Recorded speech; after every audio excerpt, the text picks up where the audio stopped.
চলতি মাসেই নির্বাচন নিয়ে অংশীজনদের সঙ্গে সংলাপে বসবে ইসি। বিস্তারিত সংবাদ। আসন্ন জাতীয় সংসদ নির্বাচনকে সামনে রেখে সেপ্টেম্বর মাসের শেষ সপ্তাহে অংশীজনের সঙ্গে সংলাপে বসতে চায় নির্বাচন কমিশন ইসি। সংসদ নির্বাচন উপলক্ষে ইসি ঘোষিত কর্মপরিকল্পনায় রোডম্যাপ সেপ্টেম্বর মাসের শেষ সপ্তাহে নির্বাচনে অংশীজনের সঙ্গে সংলাপ শুরু করার কথা। ইসির কর্মকর্তারা জানিয়েছেন, রোডম্যাপ অনুযায়ী চলতি মাসের শেষ সপ্তাহেই এই সংলাপ শুরু হবে।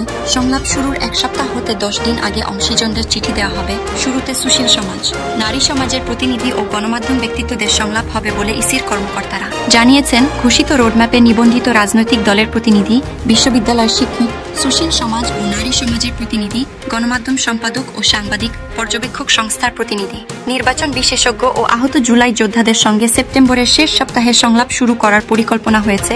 1 থেকে 1.5 মাসের মধ্যে এই সংলাপ শেষ করার কথা বলা হয়েছে। নির্বাচনে অংশীজনদের সঙ্গে কখন থেকে ইসি আলোচনায় বসবে এ বিষয়ে জানতে চাইলে নির্বাচন কমিশনার মোহাম্মদ আনোয়ারুল ইসলাম সরকার সাংবাদিকদের জানান, রোডম্যাপে এই মাসের শেষ দিকে সংলাপে বসার কথা বলা হয়েছে। তিনি বলেন, এই মাসের শেষ দিকে আমাদের বসার পরিকল্পনা রয়েছে।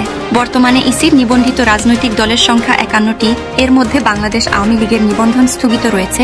অন্যদিকে নতুন রাজনৈতিক দল নিবন্ধনের প্রক্রিয়া চলতি মাসের মধ্যে শেষ করার উদ্যোগ নিয়েছে কমিশনের ঘোষিত রোডম্যাপ অনুযায়ী 30 সেপ্টেম্বরের মধ্যে নতুন রাজনৈতিক দল নিবন্ধন প্রক্রিয়া সম্পন্ন করার লক্ষ্য নির্ধারিত হয়েছে। এ বিষয়ে ইসি সচিবালয়ের সিনিয়র সচিব আক্তার আহমেদ জানান, নতুন 22টি রাজনৈতিক দলের মাঠ পর্যায়ের তথ্য সংগ্রহের জন্য পাঠানো কাগজপত্র ইতিমধ্যে সচিবালয়ে পৌঁছেছে।